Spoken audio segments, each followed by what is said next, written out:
All right, welcome back. Welcome back to another soul politics episode. I did that like two episodes ago, didn't I? Yeah, Where and I I didn't messed up the even catch name. it. Well, I'm so dyslexic, and so I always I'm really bad for misnaming things, renaming things, Mhm. backward names, whatever the case may be. But welcome back, Lauren. So happy to have you for Thank you. another Soul Politics episode. hmm I'm very excited. Big topics today. Good topics today.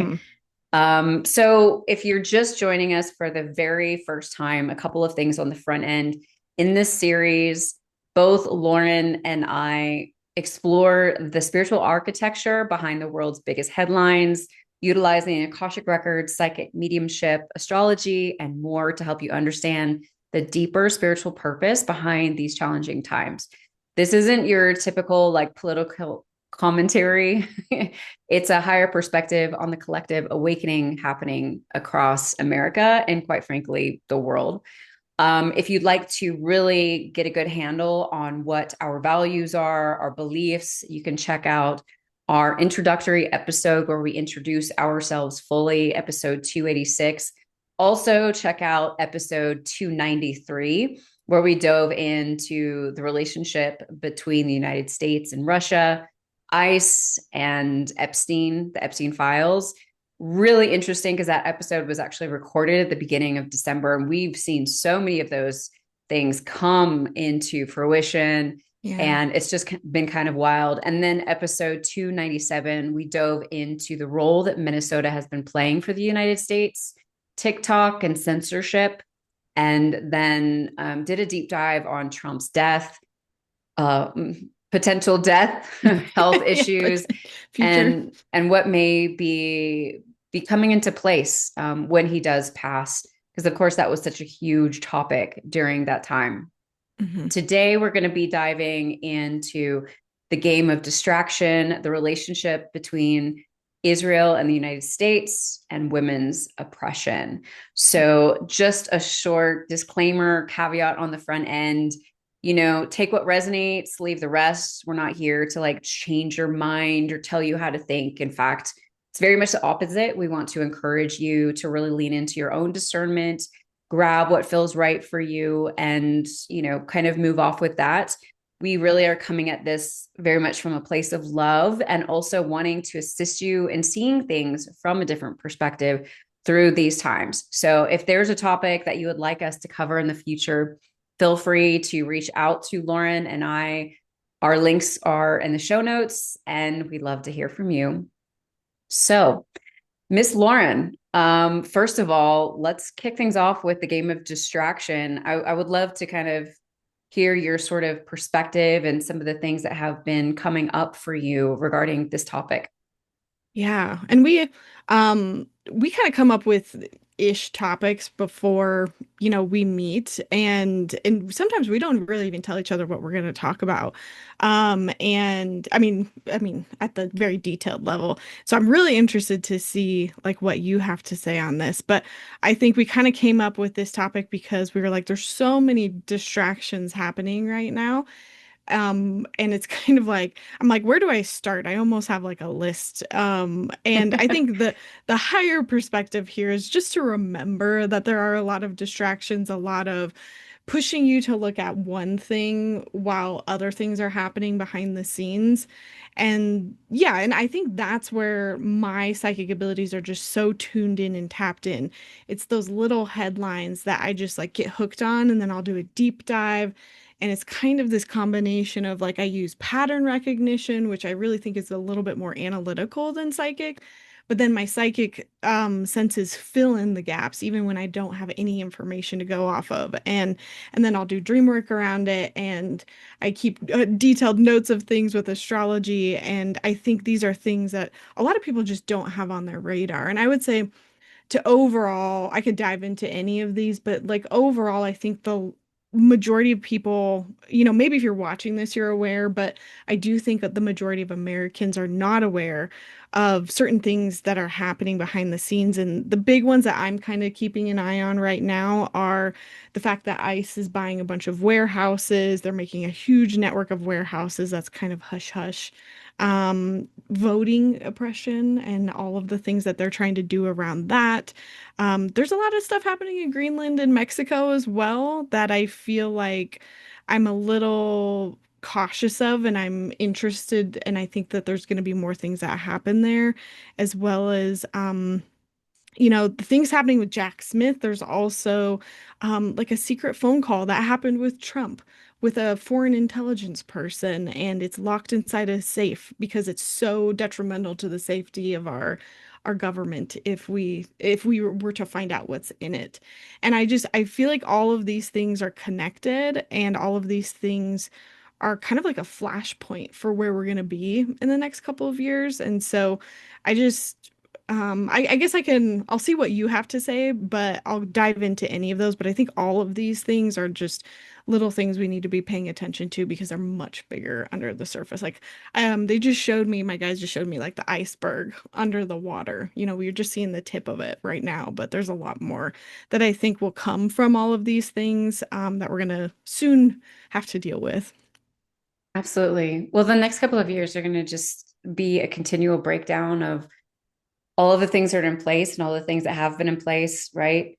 All of these really awful topics, they've been around from the beginning, right? It's just that we're Mhm. seeing them so clearly now. And the reason we're seeing them so clearly is so that we can start making decisions about how we want to navigate them, how we want to manage them, what we want to do with them moving forward. In the United States, it's very much this uh, deciding who we want to be, as the Akashic Records say, Mhm. and that's on a personal level and also collectively, right?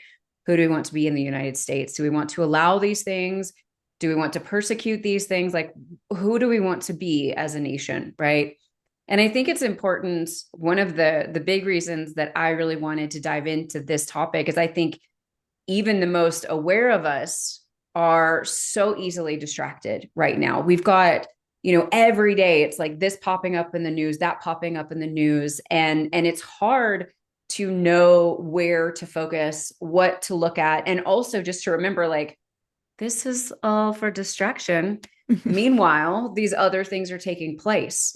And I wanted to bring this to the forefront so that people can start being more aware of this, even, without our psychic views and what the Akashic Records have to say Mm. about this, and also to remember that in the midst of this game of distraction, which is very much what it is, we really, really have to be taking care of ourselves right now and leading with discernment, and taking care of ourselves is really taking care of our nervous system as all of these are coming up because it's generating so much fear in our body. Mm. We're really struggling with all of these things. We're struggling to, I know, like in my own personal life, it's like, oh my gosh, how do I clean my house while this is happening and that is happening? And and but the deal is that when I clean my house, it helps me to ground. It gives me this beautiful environment to be in. It helps me to reconnect with myself. You know what I'm saying? And that's Mm. really the medicine right now, is doing those things for ourselves. And so it's really important, Um, when I looked at this from the view of the Akashic Records and really asked them like what's going on kind of behind the scenes, they said, and this is directly from the Akasha, like they are purposefully pushing out content, throwing up smoke screens so that you will be disillusioned, full of fear, and distracted from what's taking place. And they said, that actually right now, like instead of they were showing me how there's so much going on that people are just kind of starting to choose to look away, Mm. right? And we need to come back to the forefront from a sober frame of mind. And the Akasha really talked about this very emphatically, having this sober frame of mind, which is grounded, centered, objective. We don't need to energetically be pouring into every topic out there like it's the end all be all.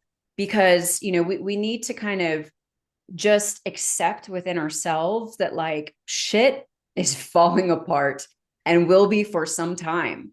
And so, how are we going to navigate this energetically, right? We only have a finite amount every day of energy, and where are we going to expend it and how are we going to expend it?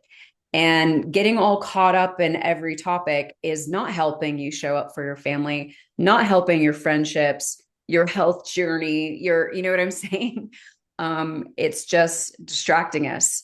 And so the Akasha said, like, actually, like looking directly into the fray of things instead of like trying to look away is actually what is really needed right now. And that's because it will assist in creating urgency. And that urgency is helping us to see things clearly, also understanding what is taking place so that when the time comes to begin taking that next step in action, we can do that. So they said, the Akasha said, they don't want you to see how much they're profiting, how much they're stealing, how they are changing things for the benefit, putting laws into place to take more money, to take more of your freedoms, all while you are looking away at something else. And it's like, I feel like one of the best examples of this is, you know, while Obama and then Trump threw out, oh, aliens, and Yeah. everyone's like, ooh, aliens. They're like passing these laws to make it more difficult for women to vote. In addition, demonizing women who have abortions in Tennessee and putting up, the death penalty as potential outcomes for women who have abortions. So, like this, again, it's like this smoke screen. It's like, ooh, Mm. aliens over here. And because they understand that American society literally feeds on entertainment, they are just having a heyday with it. Again, all while they are pushing forward their agenda, which is very much, the Project 2025.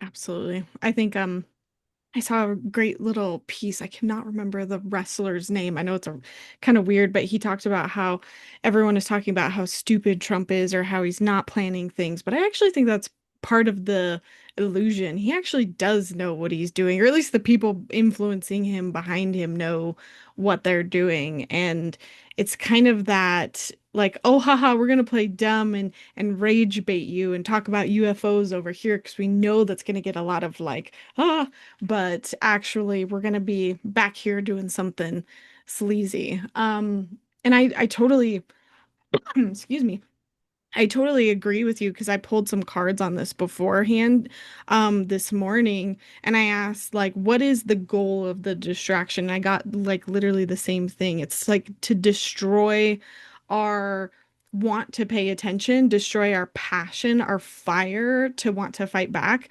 and to create apathy. I pulled that with some of the tarot cards that I pulled, and so they want apathy. They want us to look away and not pay attention. And so I think that's like one of the best ways we can combat it, keep that flame going. Again, you have to, it can't be burning 24/7 super bright or you're going to burn out. It has to be managed well with kind of the things that you said. And I think that that takes time and practice. And I think it's one of the big lessons we're going to have over the next 7 years, especially when Uranus moves into Gemini. It's, the mind with Gemini and Uranus being so electric. It's like we're going to have to not burn out and just be constantly up here and in our heads all the time. We have to kind of like know how to manage the emotions and kind of have that emotional regulation. And I've heard it said really well by um, a nervous system, I cannot remember her title, therapist, something. And she said, like, being emotionally regulated doesn't always mean you're calm. It doesn't always mean you're angry. You're allowed to be angry. You're allowed to not be calm.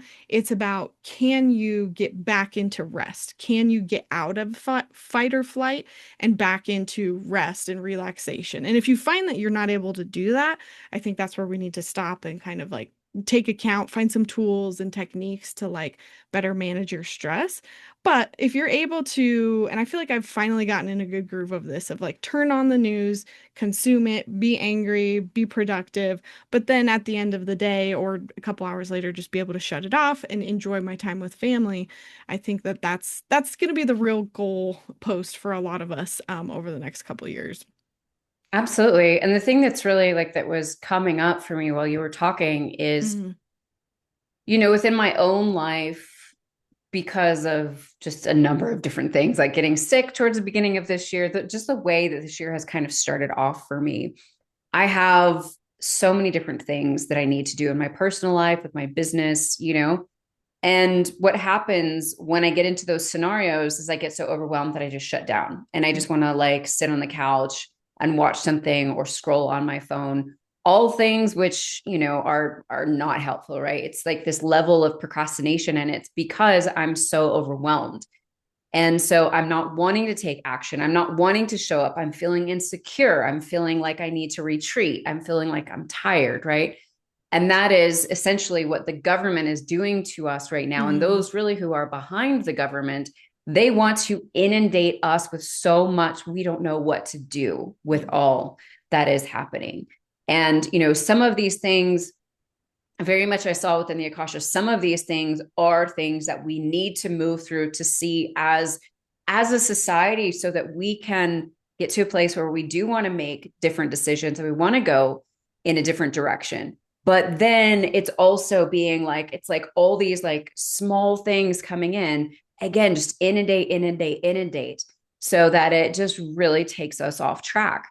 But mhm, ultimately, what we're being called to do and invited to do in these times is like what you're talking about, is to become sovereign, right? To get mm, really boundaried with our energy, how we show up, to determine for ourselves and get clear, like, how do I best take care of me? How do I best operate? Like, you're talking about turning on the news. I do not watch the news. I don't turn it on because I I personally only can't watch on my handle it. phone. I Yeah. just personally can't handle it. Like, it's Mm, just too much for me. And that's okay, right? Like, you're you, I'm me. We're all a bit different. We just have to figure out what works for us and what we mm, need for our own system. I stopped watching the news like back in 2020, just again, because I knew like my system can't handle it. So we need to figure out how we can best navigate our everyday and still thrive, because we can, even as the world is literally falling apart and things are awful and horrific. When we look out at the exterior world, we can still build an incredible personal life. And when we turn off that noise, it's like we remember, oh my gosh, like, I'm so thankful for my home, mm. or I have the coolest kids, or man, my partner is amazing, or you know what I'm saying? And we can't lose track of that aspect of our life, no matter what's taking place around us. Otherwise, we're not going to be of any use to anyone, much less ourselves, which is the most important. Absolutely. And I just pulled a card because I was asking Spirit, I was like, what do we need to be paying attention to most? And this is exactly what you just said. Nine of Cups, Nine of Cups, which is what's the dreams? What's the goals you have? What do you want to fulfill in your life? And I think it makes absolute sense because, when you're like, okay, I want to achieve this, you're more motivated, you're being the best version of yourself to show up and create that thing and therefore tackle any other thing in your life. So absolutely. I think yeah, just totally agree. Yeah. Yeah. The Akasha said, for right now, the world is pulling at you in every way. And no, we do Mhm. not mean Mama Gaia, but simply the forces that are at play. Those who are in charge are purposely pulling at you, whether it is to upset you into distraction, to excite you into distraction, even to give you hope at times.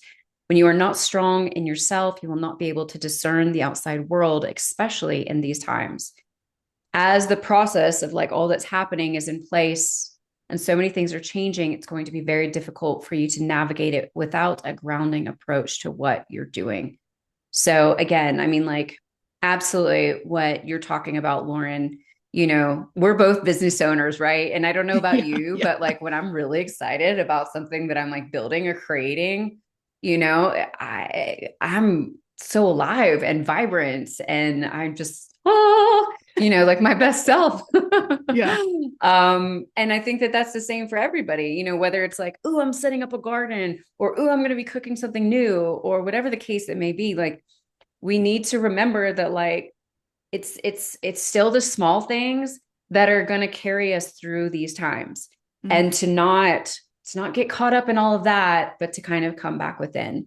We don't stick our head in the sand and hide from it and disconnect from it. We want to see things clearly, but in a way that doesn't overwhelm our system, that doesn't put us into, freeze states so we don't do anything. mm. We have to figure out that medium, and that's the responsibility of every single one of us. And ultimately, it is going to serve us so much, because if we can do that on a personal level, we can do that on a collective level. And that is what will change the world, right?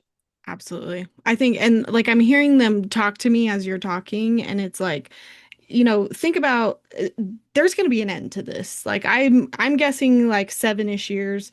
There's going to be an end. And who do we want to be when all of this is over? Do we want to be that anxious, scared, attached person, for the last 7 years or however long it's going to be, think of how that will affect you if you're going to choose to live in that state, like whatever that looks like for the next 7 years.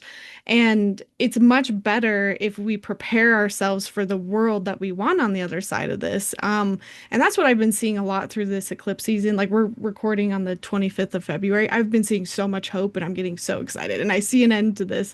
And so I'm trying to make sure that I'm managing myself and my goals so that, when it's over, I'm not playing catch up, if that makes sense. And that's kind of what I was hearing from them. It's like, we're going to have that world and it's going to be better. And I'll talk about this a little bit more when we get to our third topic. It's going to be a lot better, a lot more beautiful, but you don't want to be kind of like sitting in a place of trauma for the last couple years because you didn't know how to move through that difficult energy. And I also feel like I'm supposed to say, like, a lot of us are going through these changes at the same time as the world. Like, this is not just affecting the world, but your personal lives. Like, we need to validate that all of us are going through major changes. Like, things are totally shifting. And I'm just thinking from like a planetary perspective, everyone's jumping into a huge new chapter of their lives where, we weren't the same people that we were a couple years ago. And so I think you have to give yourself a little bit of grace and, manage your own stuff, just to kind of echo what you're saying. Yeah, so much grace. And one of the, examples that was coming up while you were talking is like, I remember very distinctly how some of my friends and kind of people in my world on social media, they really utilized the pandemic to greatly improve their lives while everything was chaotic and shut down. Like, I had one friend who lost like over 100 pounds and just like really set herself in this completely different path from a health perspective. And it wasn't just like losing weight, it was like really coming into a different relationship with her body and nurturing and taking care of herself in a very different way. I had another friend who built up and really used that time to build her business and, came out of it so successful. I was going through like my midlife transits, crazy spiritual awakening, and it was just like survival for me. And I had to give myself grace on the other side, because I was like, man, I could have used this time for XYZ. The truth is, I couldn't have handled anything else than what I was navigating. And I had to have compassion for myself. But like Lauryn's saying, like, this is what we can do during these times, And some of us are going to kind of be like me, who was just, I mean, I went through bankruptcy. Like, everything in my world changed. And so I really couldn't, I wasn't in this place to then build upon. My world was transforming, but some of us are going to be in that place. Like, I feel like I'm in that place now where I'm going to be able to build upon this, right? And regardless of where you're at, like, take advantage of it, have compassion for it, and make the most of it, because ultimately, like Lauryn's saying, like, nothing lasts forever, period. And so even though it's really easy to get so caught up and think like, our brains are literally created to think that everything's going to lead to death Yep. that's Yep. remotely uncomfortable, even if it's just like eating broccoli or and we have to remember that, we're not going to die. Like, and if we do, that's like part of the plan. And you know what I mean? It's Yeah. all going to be okay. Um, but the distraction, and if we get lost in the distraction, it is going to really shift our ability to navigate these times and to be able to be connected with self. And so, again, it is very much like our responsibility to make that happen for ourselves. And I think the eclipse for me has really, like, it's been coming in. I mean, really getting the flu in January was like, Anna, this Mach 8 speed that you like to move through life, it's done. No more. And we're going to Oh. put you in bed for long periods of time if you do not. So yeah, we're being prepared. hmm I feel like I want to not to end this, but in a way I love this. This is a prayer. I think to the Stoic gods, which I can't remember where this is where this comes from, but I have it saved because it's given me quite a bit of like relief. And it's kind of a prayer, and it says, "Guide me, God, and you, fate, whatever path you have assigned me, I am ready to follow.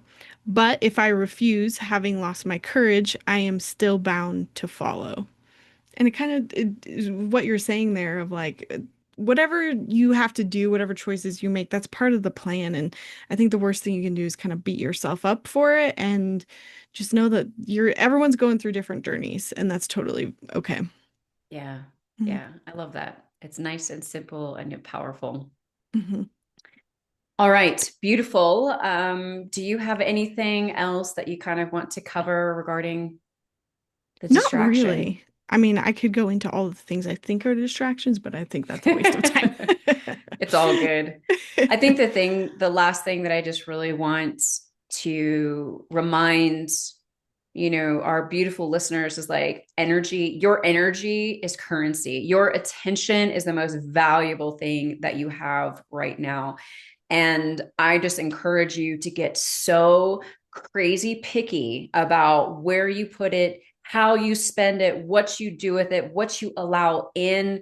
Like, it's huge and it will make every bit of the difference moving forward and ultimately serve you in endless ways. Um, okay, Absolutely. beautiful. So, the relationship between the United States and Israel. So, Okay. on the front end, I just, again, putting up a disclaimer, um, take what resonates, leave the rest. This is a heated topic, a polarizing topic. I was really surprised because when I took this Akashic reading transcript and threw it into Claude, and I was sharing this with Lauryn, Claude was like, "Hey, these are all conspiracy theories, and you need to learn how to think objectively and all this stuff." It was wild to me. I'd never had like an AI be so judgmental before. And that got me feeling like all kinds of ways. And because Claude was in essence saying that like what the Akasha had shared is very anti-Semitic, which, I've shared with Lauryn. And I just want to say on the front end, I personally haven't spent a lot of time understanding anti Semitism simply because I see racism as racism, judgment as judgment. Like, ultimately, my views, I am for humanity and I am against anything that I see opposing humanity. I don't freaking care who it is, what color it is, what background it, like, it doesn't matter to me.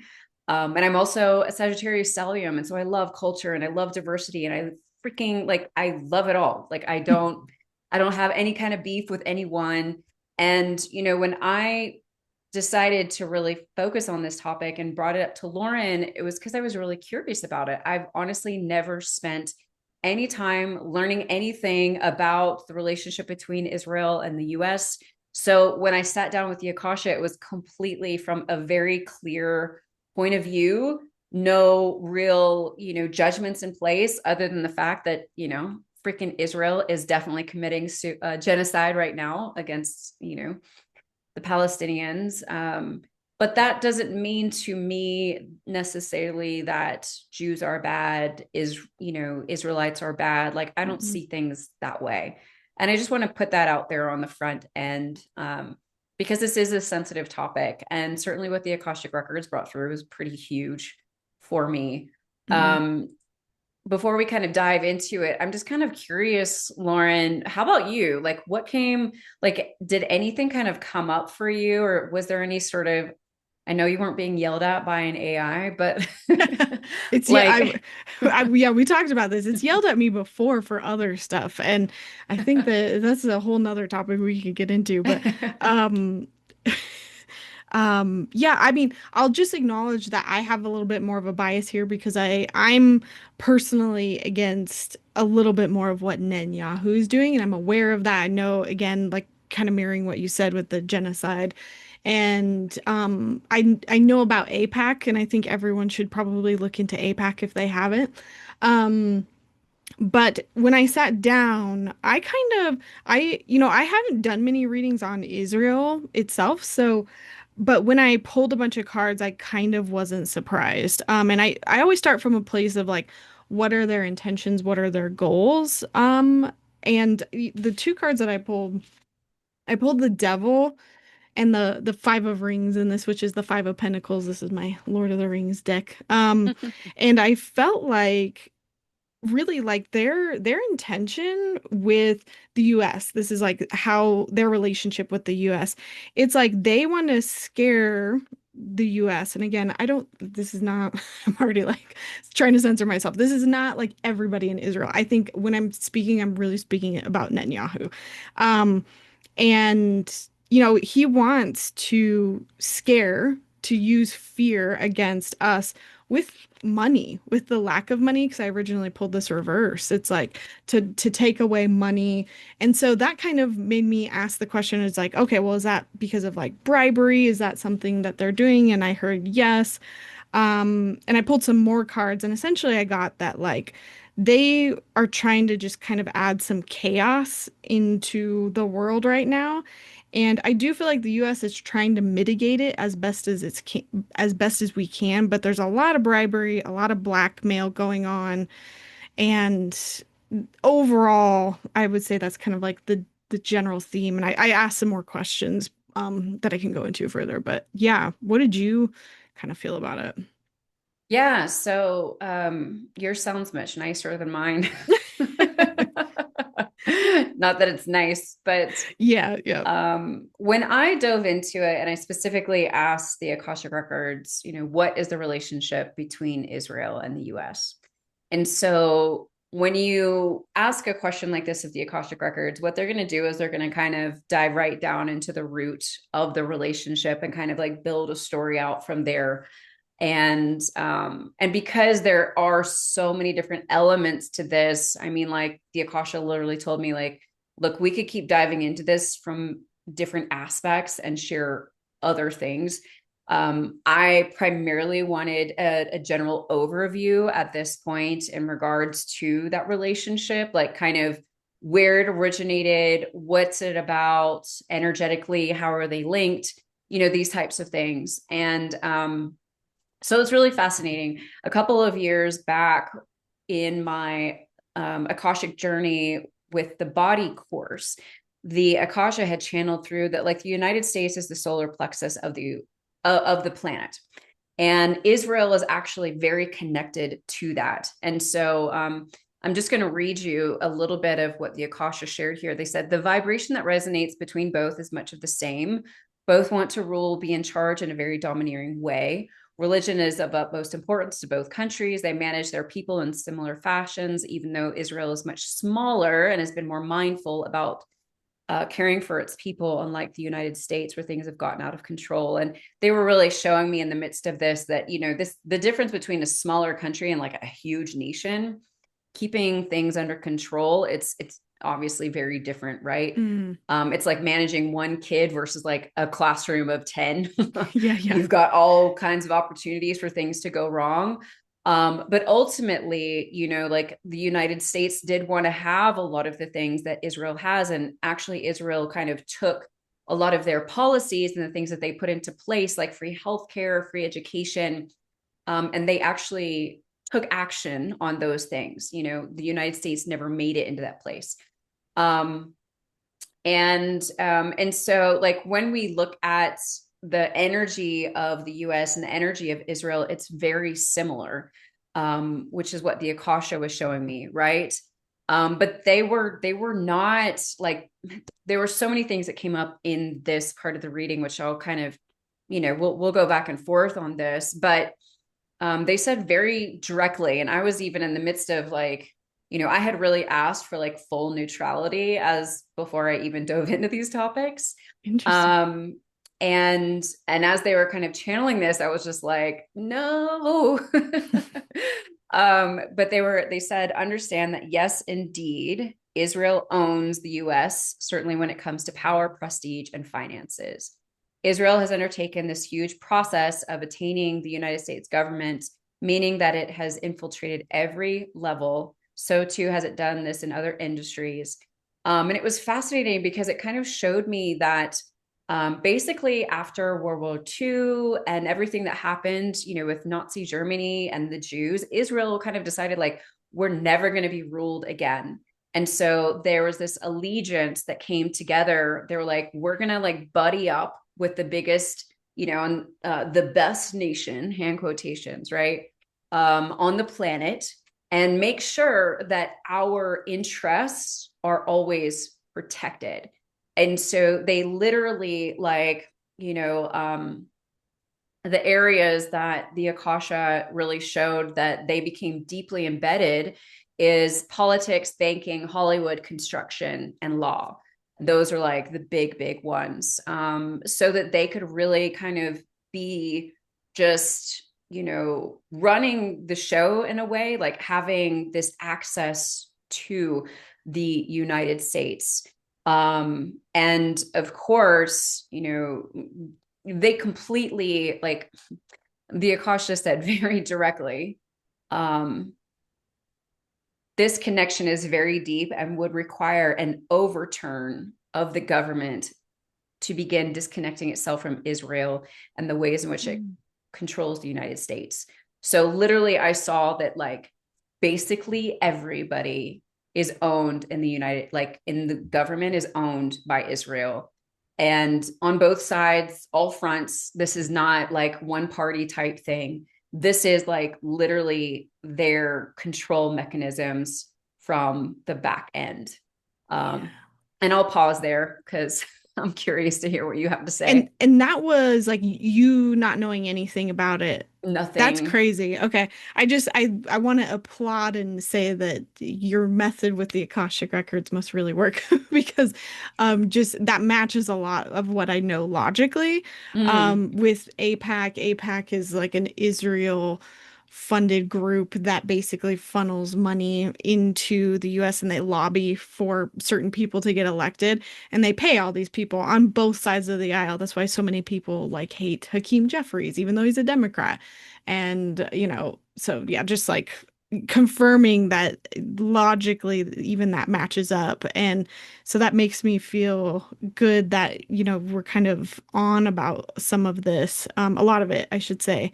And I think, I was trying to look on my phone really quick. I took a bunch of notes, but I'm pretty sure this last round of Epstein files, it's been confirmed that Epstein actually like worked pretty heavily with Israel as well.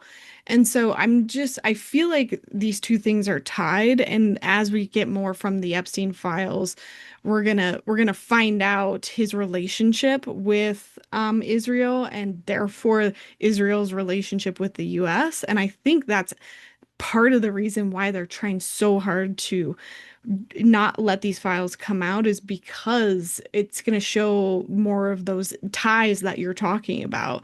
And I think they want to keep that hush hush. But I think essentially but I think US does this to Israel, Israel does this to US, and I'm sure a lot of other countries. I think they get information on each other, they get blackmail on each other, and they basically use that to influence policies on either side.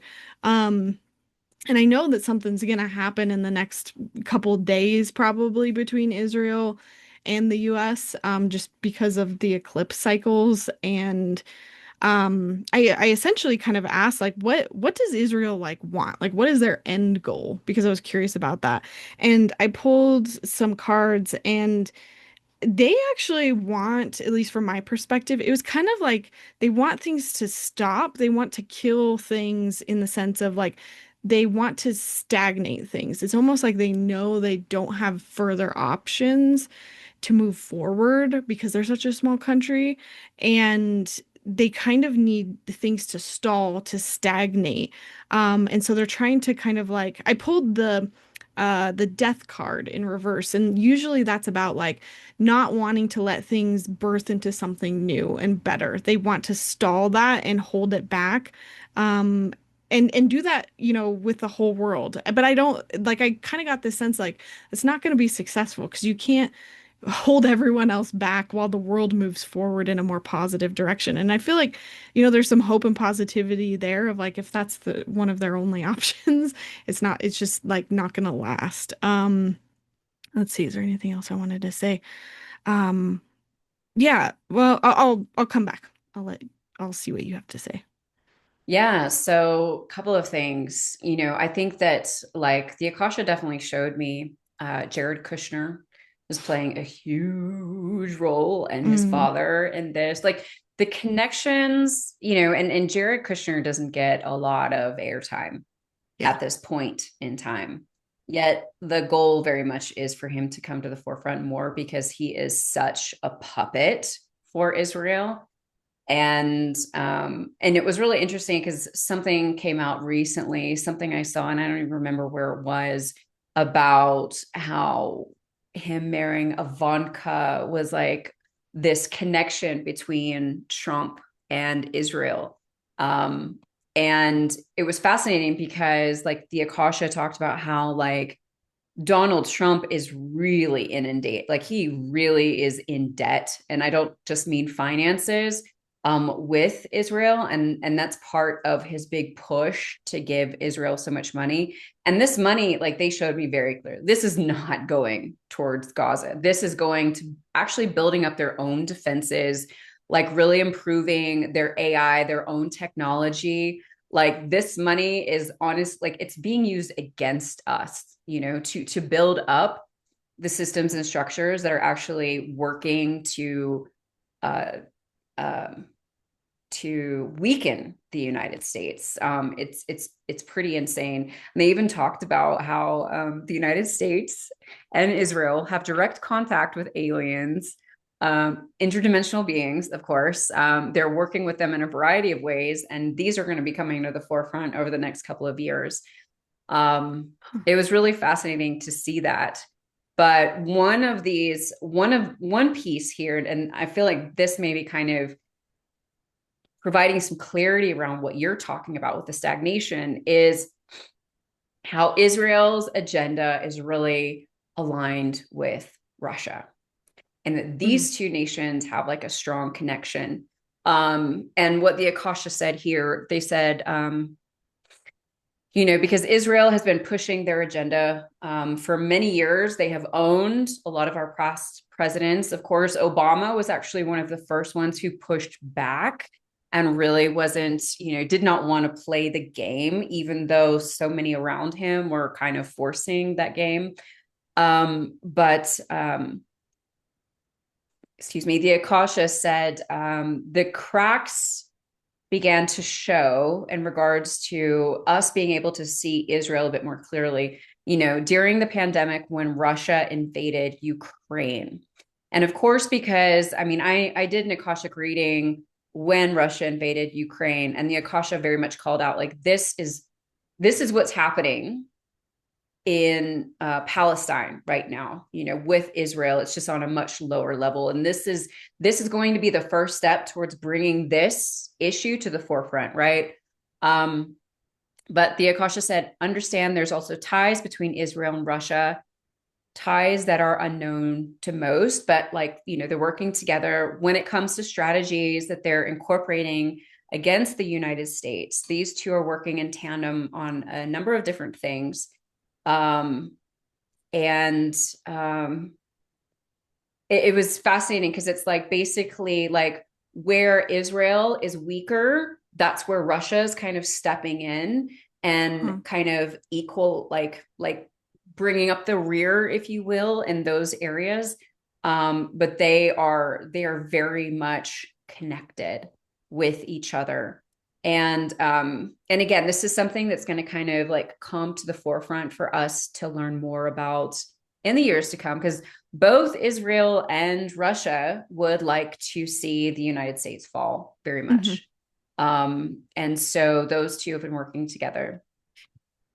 Absolutely. I just asked if that was the case, if they're working together, and I pulled the magician, which is like they're both trying to manifest something together. Absolutely. Sorry, were you done? No, no, you're Okay, fine. okay.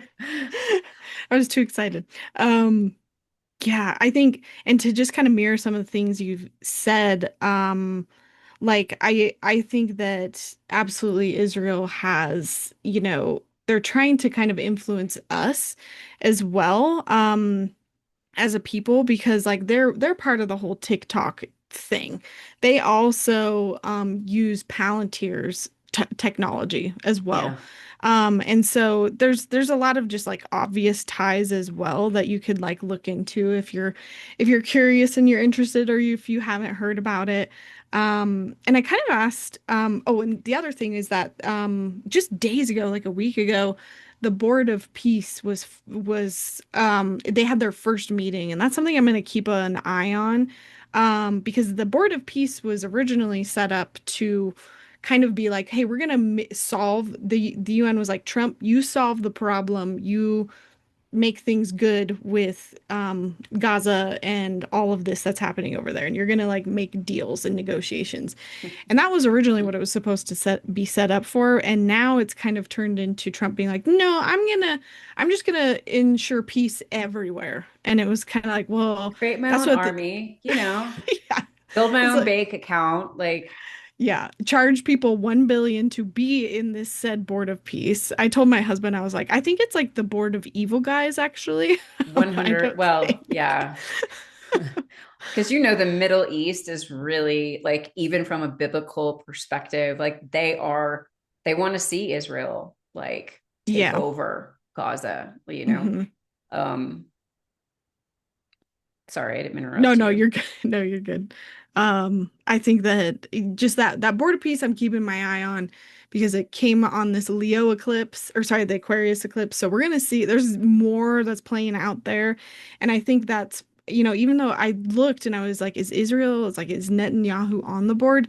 He's not on the board himself, but some representative from Israel is. And I kind of asked what the intention of that was, like, what is the intention of the board of peace? And it was to bring in abundance, lots of money, obviously. These were cards that I pulled.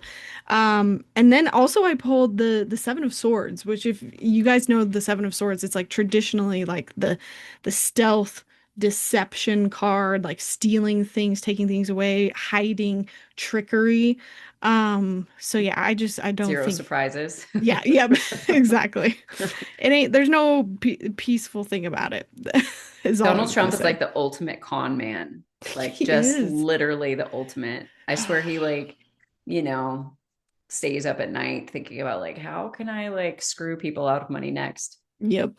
Um, the last thing that I wanted to share, which was like really kind of blew me away, and I don't even know if like this has been discussed or again, I when I sat down to channel about this, I know so little. They showed me very clearly that it was American intelligence that encouraged the Palestinians and Hamas to attack Israel. And that was to give Israel like the reason, and justification to begin the war. Mm. And I didn't realize that the American government was so involved in that. And I don't know if that's something that's ever been out in the news or ever anything been discussed, but they showed me that very clearly. Again, they're both kind of like working in tandem. Yeah. And the Akasha said, like, not only do they want to annihilate these people, they want to control these areas as they view them as their own, as they too want to dominate, just as the United States wants to dominate Greenland, Antarctica, and so much more. And this is, these two countries, like the US and Israel, are quite dangerous together, which is part of the reason why the European nations haven't come together against them, because they understand what's at play. And then the Akasha was kind of like, there's a lot more here that we're not ready to dive into just yet. But Mm. it was kind of it was pretty intense, I thought, when I saw that. Yeah. No kidding. And I was trying to look. I know that Hamas is like deemed a terrorist organization, but I can't remember. I But want to say there's Hamas, US ties. the deal is, and this is what I know, which is Yeah. again very little. What I know about Hamas is, I mean, think about it. We've got Israel, who's got an amazing military, and then across, they've got the Palestinians. The Palestinians don't have a military, so of course Hamas was originally created to protect the Palestinians from Israel, and then of Okay. course they grew as a group and became considered as terrorists, and I guess did some, I don't know anything past that, but that's what I know about Hamas. Hmm. And so but it was literally like the United States like pushed this agenda for Israel to assist them in having a reason to go to war and to take land and to bomb and all that stuff from the Palestinians. I see. And that was like a deal between the United States and Israel that they made, you Okay. know. That you got through Dikasha. Yeah. Okay, cool, cool. Yeah, I don't know any information about that. I remember talking to my husband about it, but it was like this time last year, so my brain is just a little foggy on all the details. I should go look it up. But it's interesting too because that's I kind of asked about the future of things and I did kind of past, present, future spread.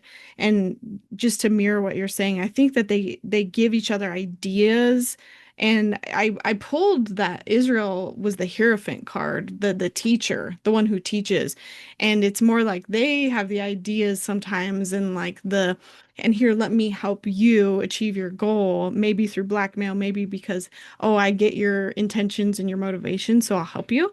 Um, and I'm curious if you picked up on the future of it, because that's kind of where I ended was, what's going to happen to Israel? And I got the four of where'd it go? The Four of Wands, which usually is about celebration and things being happy and rebuilt again. And I was like, okay, can you expand on that? Because that could go two different ways. And I pulled the Ten of Cups, which is like fairy tale endings, like really happy. So I'm leaning Mm, towards maybe there's a good outcome here, but it could be again for who. So I yeah. I think that's I think it'll end in something where people are more stable, maybe a lot happier, and there will be a success there, maybe for their people. Um, and let's see. Yeah, I think that's pretty much all I got. Did you by any chance tune into that? No, but the thing No that worries. like my guides are really showing me is just like the thing going back to this parallel between the United States and Israel, and how they're like the solar plexus energy on the planet. And as the United States shifts into a place of betterment, so too will Israel, Hmm. right? So I could definitely see that resonates with me for sure in regards to their future. Um, but yeah, it was wild to me when this came forward. And they were just kind of offering this up as like an example of how the US and Israel work together. I didn't even ask about the war in Gaza or anything of that Yeah. nature. And so I was Same. really surprised when it came through. Um, Hmm. but also I think really kind of shows, right now with like ICE, this connection with the United States and what the United States is wanting to do when it comes to brown people, to black people, to women, which we'll get into in a minute. But right now Hmm. it's like, oh, hey, there's this excuse to do this. You know what I'm saying? And how do we kind of encourage and support each other in this excuse to dominate, to annihilate, to do what we want, Hmm. basically. And it'll be interesting too. The thing that's coming up is like it'll be interesting too to see like the role, if we see it on the front end, that Israel might be playing regarding Greenland Oh, in the interesting. future. So Yeah. I don't know about that. yeah. Yeah, I mean, I just kind of asked like what's our takeaway and I pulled the Eight of Wands and this is talking about expansion. Like open your mind to things you don't know, maybe learn, keep learning again within your own limits of what's doable for you. But I think the more that people keep diving in and investigating, the more we'll uncover and the more they won't be able to hide from things. And that's like side note what I love about our generation, Gen Z is like we are all like avid TikTok investigators and we will solve things quicker than most. And I think our level of pattern recognition just as a generation is so good. And, we're all Pluto and Scorpios. We're all like, we're going to uncover the deep, deep stuff that's being hidden. And I think that's the goal here. Keep digging, keep uncovering things, keep sharing things. And I think that's going to tip the scales against them. Yeah. Yes. I think the last thing I kind of want to say on this topic is just like, Mhm. you know, I don't look at this as demonizing Israel or anything like Yeah. that. This for me is just information. This for me is just like, oh, wow, okay. I'm looking at it from this perspective. I mean, I think we've learned that. And if you actually read history, you know that the United States is really like the bad guy. We have started so many wars, we have manipulated so many countries, we have, and this is quite frankly a lot of what politics does around the world. So again, it's not about like, ooh, Israel, you're so bad or anything of that nature. I was just really curious Yeah. about this connection between the US and Israel because I've never looked into it and don't know anything about it. And it was really fascinating to see through the Akashic Records. Yeah. So, do you have anything kind of wrapping up there that you want to share? I mean, other than just, I have a lot of hope for all of these things to pan out. I have a feeling that by the time we release this recording, there's going to be a lot going on. And especially in regards to Israel, Gaza. And we're in Pluto and Aquarius, and by the end of Aquarius, we're really going to see a change towards the people. And so I'll talk about that a little bit more in our next topic. But I have hope, and I hope others do too. Yeah, absolutely. As a planet, we are evolving. We're Hmm. becoming more conscious. Yes. We're waking up. But Pluto is about the underworld, baby. So we got to see Yeah. all the nasty ish first. Hmm. And then we have to make a decision. It's Yep. always about free will as well. Okay. So women's oppression in the US. This was a topic that Lauren and I kind of like decided to focus on a little bit last minute, just Yeah. because there's so much kind of been going on. And I was certainly curious to look at it through the Akasha. But yeah, you wanna kick this one off, Lauren? Sure. I thought it was actually kind of fitting because it's like we're in Pisces season, and with all of the women like winning at the Winter Olympics, they've just been like dominating as a Oh, side been note. Like, amazing. Gosh, I was like, so you know what? inspiring. This is such a perfect topic. I'm so glad we did this. But it reminded me that I've done dream work for my own podcast before. And so I had two dreams, and I'll try to just go through them really quickly, where I was actually asking about the Trump administration. And what came out of both of these dreams were women being oppressed. And I was genuinely surprised because I was going in being like, what's going to happen? Like, I was thinking more authoritarian. Like, I wanted to know more about that. This was like last year that I had these dreams, 2025-ish, mid 2025. And so the first one, I went to bed, I asked the question, um, what's the outcome of the Trump administration? Like when Trump, specifically him, being in office to when he's in the end of office, whether he passes or makes it all 4 years, whatever, or lives to see eight, who knows? What's the outcome? And I kind of had this dream where I was in a chocolate shop and there was a woman and she was handing out chocolates. I was in line. And there was a bunch of other women in front of me, and they were picking out their chocolates. And by the time it got to me, there was only like two choices left. And I was kind of like, oh, bummer. I just won't get anything. And then I can't remember what happened at the end of the dream, but something equivalent of like the girl that was selling the chocolates was being mean to everybody. And essentially what I got out of that was like we are slowly going to have our rights taken away one by one to where we don't have very much left, but we're not going to really realize it because the women are the ones selling the chocolates. Like we're all in on the illusion, and we don't really realize that the person behind the scenes, there was like a guy in the dream that was behind the scenes that was like the owner of the store. Mm. They're the ones kind of like preventing us from having what we needed. And so, yeah, I essentially took away from that, like, okay, women's rights are going to be stripped. Cool. Not what I was expecting at the time. Obviously, now we're seeing that with like the Save Act.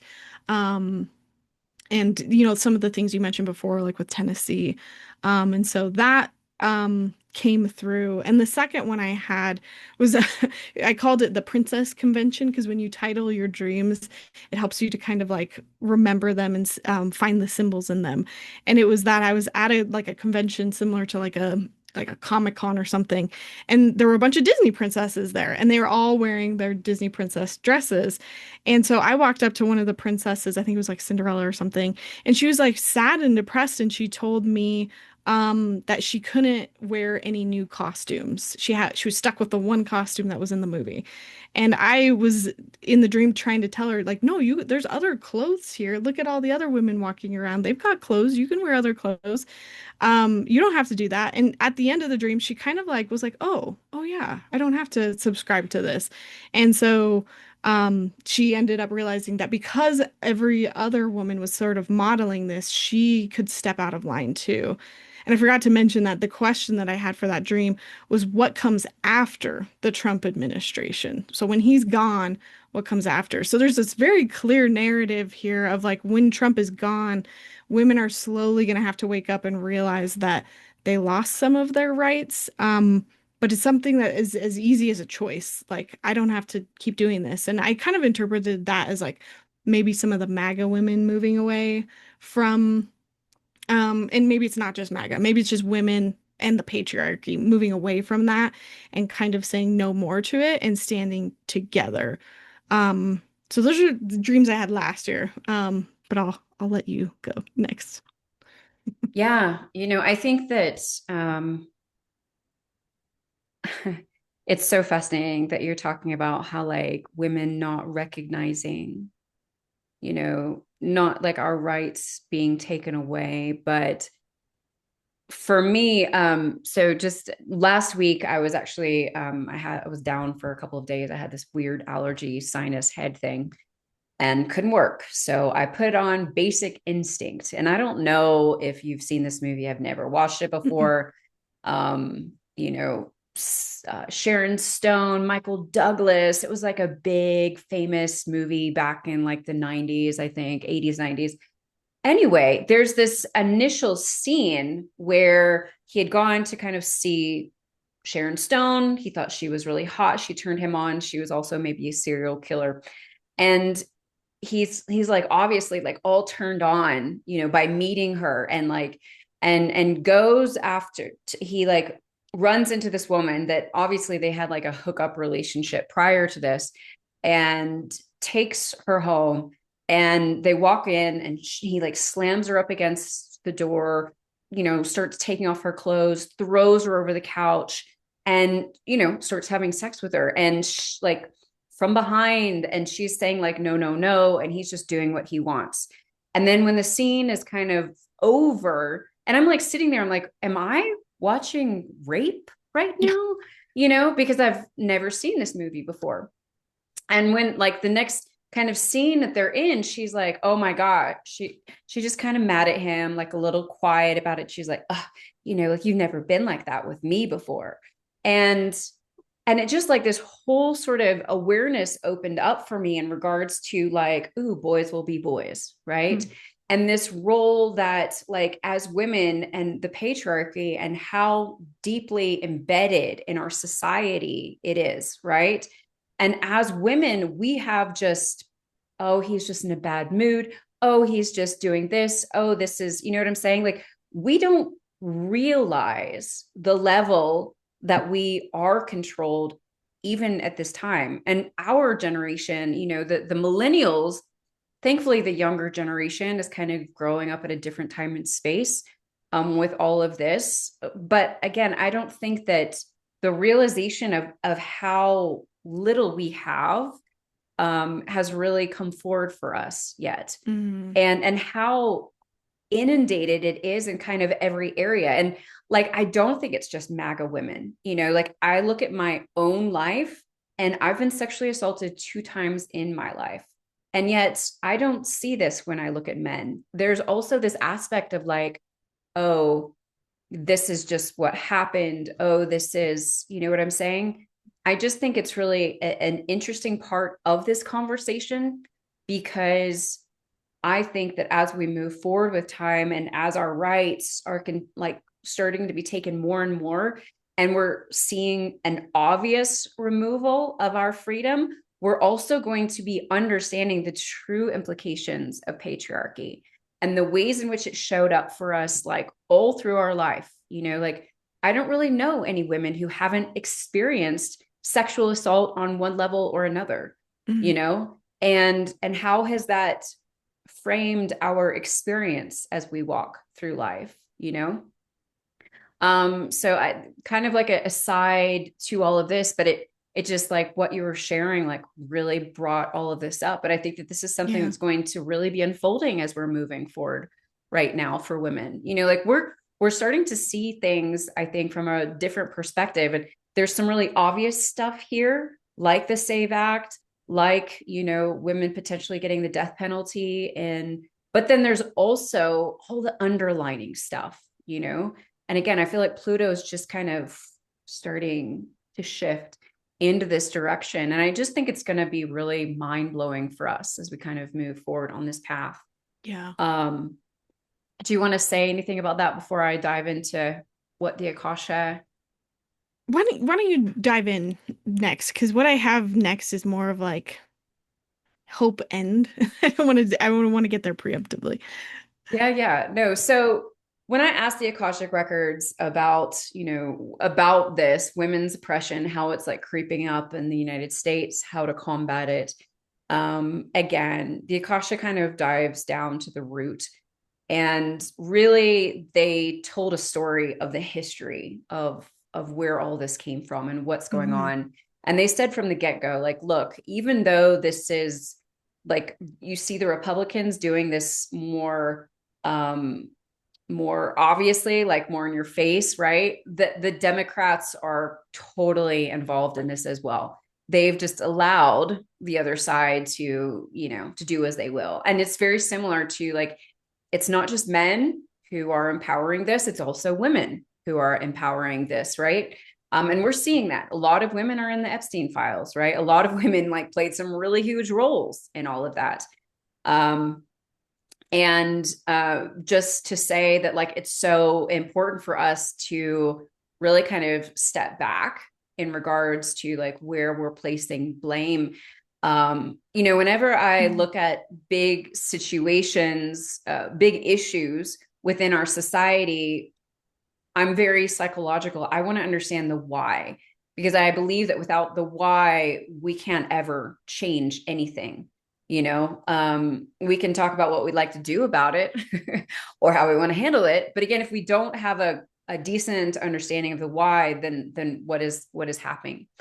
We won't be able to change it, right? Mm-hmm. So of course they talked about how, men who are governing right now, but really kind of men, just nationwide, and not just nationwide, but really worldwide, right? Because it's not just here within the US. We've got some countries who are more mature around gender equality, but quite frankly, like as a general rule, the planet is still very much like it's very patriarchal. Um, and but here within the United States, like they were talking about how, regardless of what industry it's at, like men are not comfortable with women ruling, being in charge, having equal rights. Like they really do want them to be in this place of service. And again, I'm not talking about every single male out there, right? Yeah. Just to be clear. But that one of, like where the United States is at is just like in regards to our own maturity, there's still way too many men in power who are still part of that like old paradigm, that old patriarchy. And literally until they die, like they're going to hold on to this in a really huge way. And they want to push things back. um, and I remember years and years ago when I moved to Vietnam, and I joined. I had become a part of this entrepreneur community that's like worldwide, and it was amazing because I could land in France, and they would help me like find a place to live and where to eat and where to work and all this stuff. And I like when I flew out to Vietnam, I thought I'm going to meet my husband because he's going to be an entrepreneur, and these guys like they really care about taking care of their body, and like a lot of them are very spiritual and all these things. And it was the opposite. But I remember being at this dinner one night with and these guys are extremely successful. And I remember being at this dinner with this huge group one night. I was, I believe, the only female at the table, and or another one. Mostly like, male dominated community. And that's nationwide, not just in Vietnam at the time. But they were talking about how American women are the worst women to be in relationship with and to marry because we are so ambitious, because we like to do our own thing, and talking about how Asian women, like we're the best. And it was such a difficult time for me because I Yeah. thought these guys are young, they're progressive. How is this, but Hmm. it's just so deeply ingrained in us.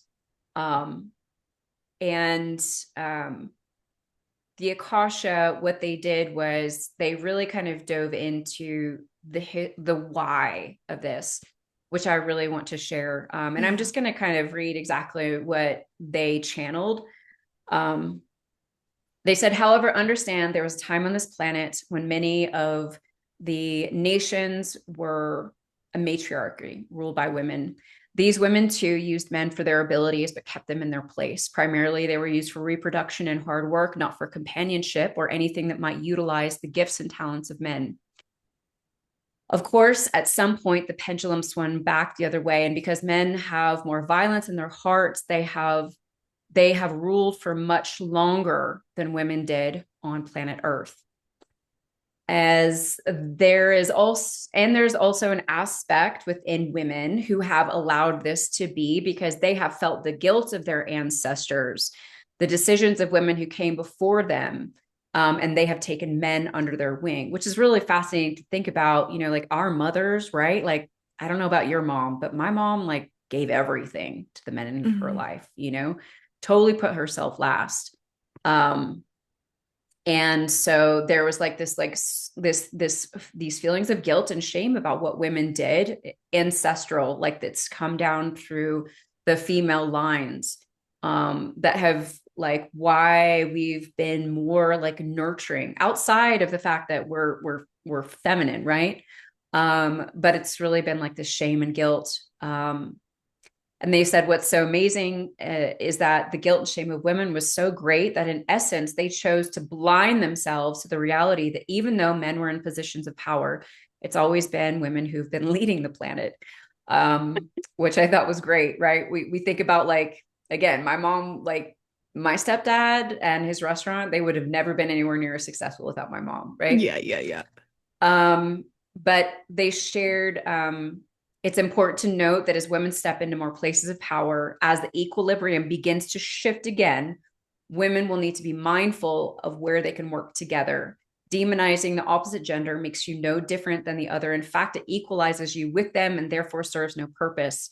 We understand the patriarchy has caused an enormous amount of pain, yet what is important is for women to rise above it. Know that the laws taking place right now are the last squelch of this power, but humanity itself is being shown what happens when the patriarchy rules in a very clear way so that it can make decisions about how it wants to move forward. Amazing. Yeah. I thought it And was really interesting. I mean, there was just so many things coming forward, you know, and they were showing me like the Epstein files, like all these things, like we don't understand fully. And I, again, these are not topics that I've like spent learning about or reading books about, or like I just don't like, I don't, it's not where my brain has been, you know. I used to honestly despise the word feminism for the longest time. Like obviously I'm for what feminism is about, but there always felt like there was so much anger attached to the word feminism, and I just didn't like that. But equality has always been important to me, right? But I didn't. Again, I feel like our understanding of patriarchy and the ways in which it has inundated mm, everything, we are still like, I think we're just starting to actually really understand, you know, like with the Epstein files, again, like women, you know, like what we've heard, and of course I don't think, I haven't verified this, but like it was Ghislaine that was actually the one who was like the handler for Epstein, right? Like she was actually in yeah, control one of of them. him. Yeah. Like, and women have played a huge role in this too, you know, but obviously these are women who, I mean, good gosh, she was her father's favorite child. You know, she grew up under the leadership of her father, right? Mm, So it's just so fascinating to me. yeah. It makes me wonder about Trump's own girls, but that's a whole nother can of worms to open. But there, the thing is like, you know, what I saw this the other day, and I can't remember exactly where, but you know, it's like this whole idea, like women think that they're going to be like women who are involved in the patriarchy in deeper ways, like Pam Bondi, right? They Yeah. think that they're going to be protected Yes. by patriarchy, by these men. And so they're willing to do whatever they want for them. And I remember these girls in high school. I don't know Hmm. if you do, but like there were a Yeah. couple of girls that like, man, they did like the work of the football players or of like the popular guys. Like they were like their bidders in a way. Mm, And part of it was because like they wanted to be with these guys. I think another part of it was just I don't fully understand it because I can't personally do that, but like I remember seeing this as like a young girl, you know. yeah. Do you know what I'm talking about? I totally know what you're talking about. And I am ashamed to say that I played that part definitely in high school. And like the way I can relate is like I was probably the best in my class for film. We actually had film production in my school, which was pretty lucky to have it. And I came from a film production background first, and I freaking like, and I don't say this in a conceited way, but I was better than everyone else in that class by Own it, leaps and girl. bounds. And I was ambitious, and I knew I was going to go to school for this and all of these things. And I had to pick up the slack of everyone else and do the things for them. But I always did it with like oh, well, but I'll get their recognition and a pat on the back. And I think once I got into film school and college, I very quickly realized I did not want to play that part anymore. And it got me into a lot of sticky situations where I was taken advantage of, not in like any sort of like bad way, but in still some weird ways. But yeah, I totally relate to what you mean. And I think I agree with you on the whole feminism thing. It's like true feminism is about equality. And I think a lot of people are turned off by feminism by the people that take that pendulum the other way. And I think that's why we have incel culture. Like we've literally lost my husband's cousin to incel culture, and it's so difficult to be around him because everything is a trans person's fault. Everything is female's fault. Like he used to be so nice to me, and now I'm like the devil. And I'm like, Mhm. I didn't do anything to you, but and I think to kind of echo what you're saying, I think that another tactic that I didn't realize until recently is that this administration is putting women in front of them. I saw this amazing piece of art Mm. where it was like men in shadow behind Pam Bondi, Carolyn Levitt, I think it was Ghislaine Maxwell, like it, just all these people, and it's like they put them up front to do their bidding while they hide behind the background, and it makes us hate women more. And I was like, that's so true. And I never thought about it that way. It's like we're pitting ourselves against each other. I think for the most part, a lot of people are seeing it for what it is. But even I am like, oh my gosh, yeah, I'm blind to even what's going on. But It's so deep. It's so deeply entrenched. I don't think that, like, again, I think it's going to take a couple of years of, and maybe not that many years, but time for us to really kind of start wrapping our head around it.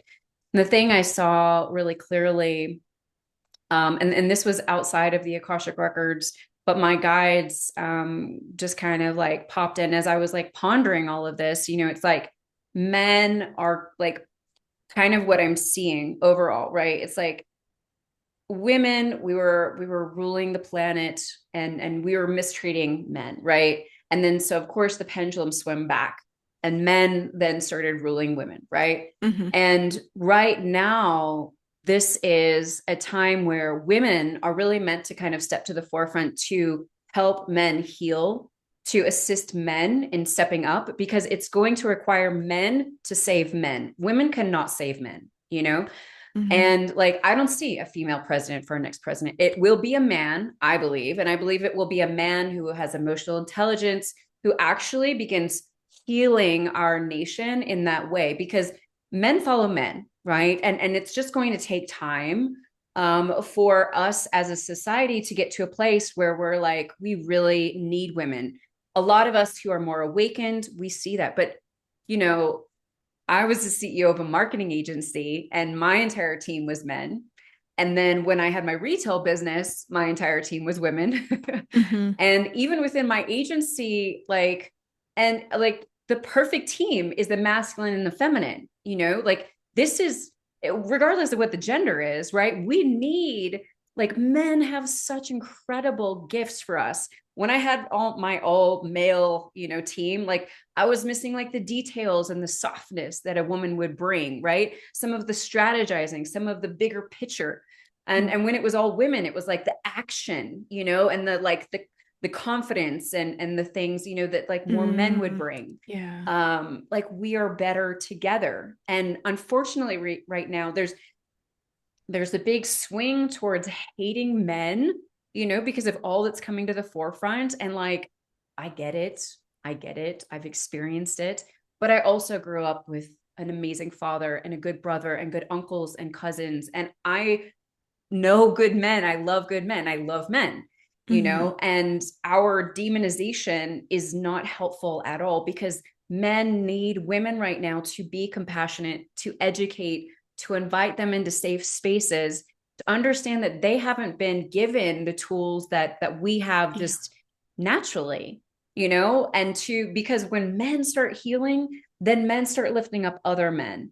And that is really going to be a massive piece of this healing, mhm, even around women's oppression, right? Because you know how, I mean, like, my partner, I can speak into my partner, like that's all he wants to do is empower me, because he, and even growing up, like he saw his mother mistreated, he saw things completely unequal between the two, and he fought for his mom. He wanted to assist her. That's kind of the role that he embodied moving forward.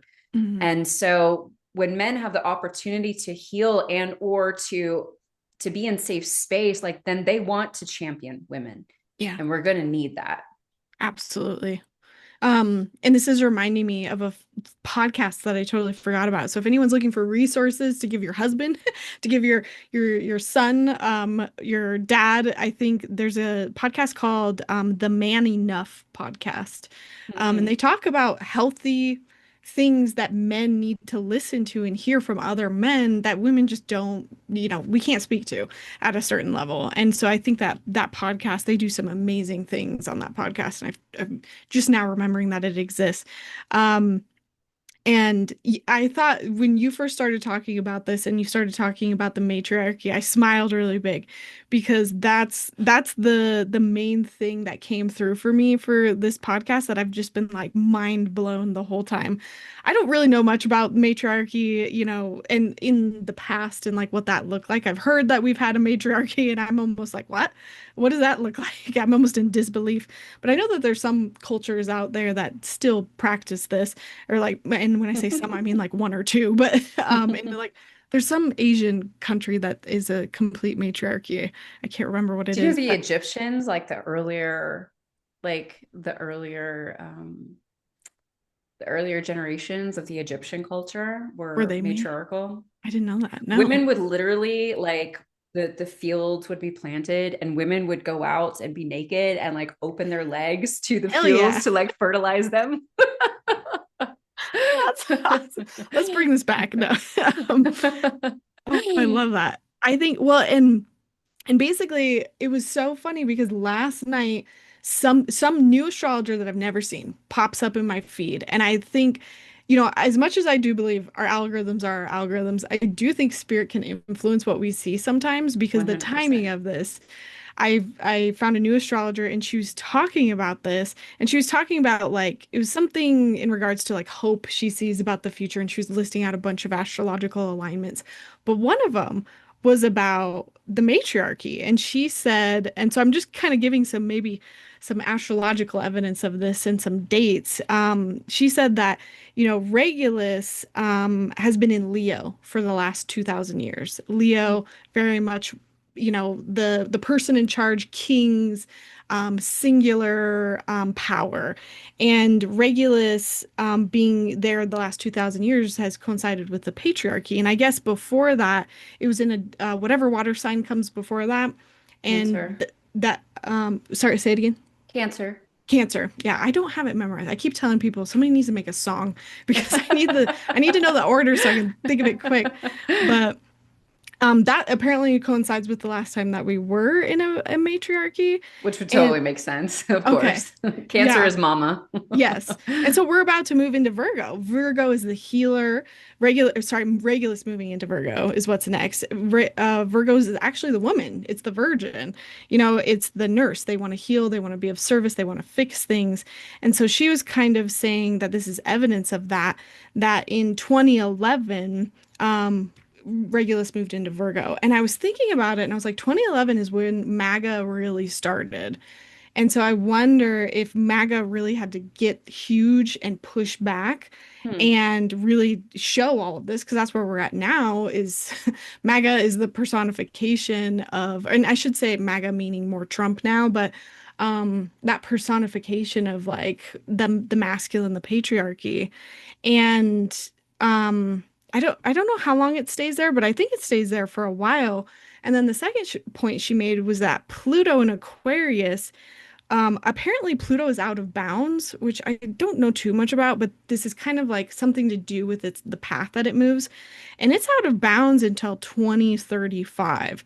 And apparently when it's out of bounds, it's more synonymous with grassroots organization, um, people actually moving away from singular like power, meaning like monarchies, kings, all of the systems that we have now. And it's more about the people for the people. And it's there until 2035. And then it's going to move back into bounds at 2035. And it's going to be there the next 2000 years. And Hmm. so essentially what she was saying is that during this time period, women are going to fix things, not women, but just everyone are going to fix things. And it might become a more patriarchal society or more equal is kind of what I would see it as. I don't know which way it's going to go necessarily, but it does seem like there is going to be people upheaving this power, upheaving like the systems so that it's better for the people.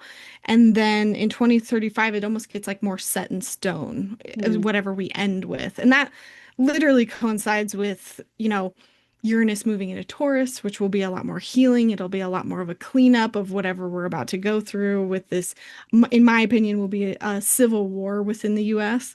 And so, yeah, I felt like this was all a promise of maybe we will get a matriarchy. Maybe what comes out of the other side of this is a better system that works better for everyone. Maybe if not patriarchy, just more equal. And so I was just really surprised that that came up last night, and then you started talking about it. And that was not something I've ever really had on my mind. And so I think that it's something to look out for. And I think that women, we are reshaping what this looks like. Even men, I will say there's so many amazing men out there that have big accounts, big channels that are championing, that equality. And I think we need to see that. And so I hope that this is right. And I hope this gives some people some hope here of like, there is these huge themes with Pluto, with Regulus that are kind of mirroring what we're picking up. Well, and I just have to say, Virgo energy to me is quite frankly like the perfect balance between masculine and feminine. Yeah. Like Virgo men, like one of the reasons I think they're so badass is because they're also very feminine. And Virgo women are like very masculine to me, like can be, not that, Yes. you know what I'm saying? Like, I think that out of all of the signs, like they really hold that balance well, in a really interesting, fair way. I think that Aquarius can be kind of similar, Mhm. but honestly, like Virgo, I think does it best. So I feel like what intuitively pick up when you're Yeah, talking about that is it was all women, now all men, now Virgo would be a really beautiful combination of both. I And just agree. for our female listeners out there, who may be wanting to step into more of a place of compassion towards men, I came across this account recently. Someone actually shared it, but it's the Allison Armstrong on Instagram. And she is amazing at really helping women to understand men better and understand why men do what they do and why maybe they're checked out or why maybe they, like react in certain ways or whatever. And she just does such an incredible job at making it easy for women who I think struggle to understand men, to come into more of a place of compassion for them. Because, depending upon what we grew up with, like I'm really fortunate in that even though I've had some really negative experiences with men, I've had a lot of really positive. All of my exes have been amazing men, and I grew Mm, up with amazing men, and I'm so grateful for that. And quite frankly, like men have always made sense to me, but I know for a lot of women that's not the case. And so this is a really beautiful account as well to kind of check out. I would like to just kind of to finalize this, and we can come back to you, Lauryn, as mhm, well. But just to kind of wrap this up, I just want to read the last part of what the Akashic Records shared here because to me it's so beautiful and powerful. mm, And I think walking away with it will just be really helpful. So the Akasha said, um, even though you have a great deal of anger and pain in your hearts towards men, right? Understand that it is your responsibility to work through these emotions and to release them so that you do not, in effect, become that which you hate, thereby canceling out any sort of true growth that you may find in your life and on this planet. For the other is not your enemy, but simply a reflection of who you once were. And even though you may not have perpetuated the same things, you are just as hand quotations, guilty in the eyes of the universe, for you too took advantage of the other. There were no equal rights, and they were more or less treated as cattle among you. We know that this message will be difficult for many of you to hear, yet it is the truth. And if you sit with your heart, then you will know this to be true. For humanity to be working from a place of grounded balance, both men and women will need to be at the forefront. For understand that there are strengths in both genders, even those who are different than your own. And that was just them kind of saying like all genders, like it's not just, and when you lead with love, you will not see them as the other, but simply as an extension of yourself. I love that. That's beautiful. How do you, side note, how do you like talk and record yourself when you're in that space, or do you write? No, I just channel. Like, do you do it all and then you come out and then remember it all, or do you like stop and pause and write? I always record my Oh, you my record. Okay. yeah, always record Gotcha. my voice and then I transcribe it. Beautiful. I see. Gotcha. I Yeah. was like, that's so eloquent. And I'm like, I was curious how you did it, but um I love that so much. And I think it's so true of the having to reflect on ourselves, because even if we feel like, oh, well, that happened so long ago, what, this is ridiculous, why should I even have to worry about that? I think that there's still women today that are, I've seen more women in relationships that are more domineering and emotionally abusive to their partners. Like, I had a lot of friends in high school, college, that I kind of had to stop hanging out with them because it was hard for me to watch them in those relationships kind of abuse their partner, and exactly like you said, treat them like cattle. And I can think of literally like three or four people, women in my mind, that did that, and it always rubbed me the wrong way. And so I think it's like even reflecting on that, because we all have that masculine and feminine, and I think it's about that integration of both. Yeah. Yeah. And it's just an appreciation for humans and like humanity in general, Yeah. right? Like we need each other and we're all like ultimately we're all linked. We are all the same. And again, just getting lost in pointing fingers, in blaming, in playing victim or believing that you're a victim. I mean, I've been sexually assaulted as well. I don't want to diminish anyone's experience, but the whole point just being like, we have the responsibility to then decide how we're going to react to that and how we're going to move forward through life with that. And, we can't we can't set aside our own sovereignty in all of this. Otherwise, nothing changes, because we're literally no better than the men who want to take all the rights from women. Hmm. If we're also just getting law, it's just like all sides, right? Male, female, Republican, Democrat, right, Yeah. wrong, yes, like, oh, just pointless. Yeah. Life is not Um, black and white. There's duality. no, it's all in shades of gray. Hmm.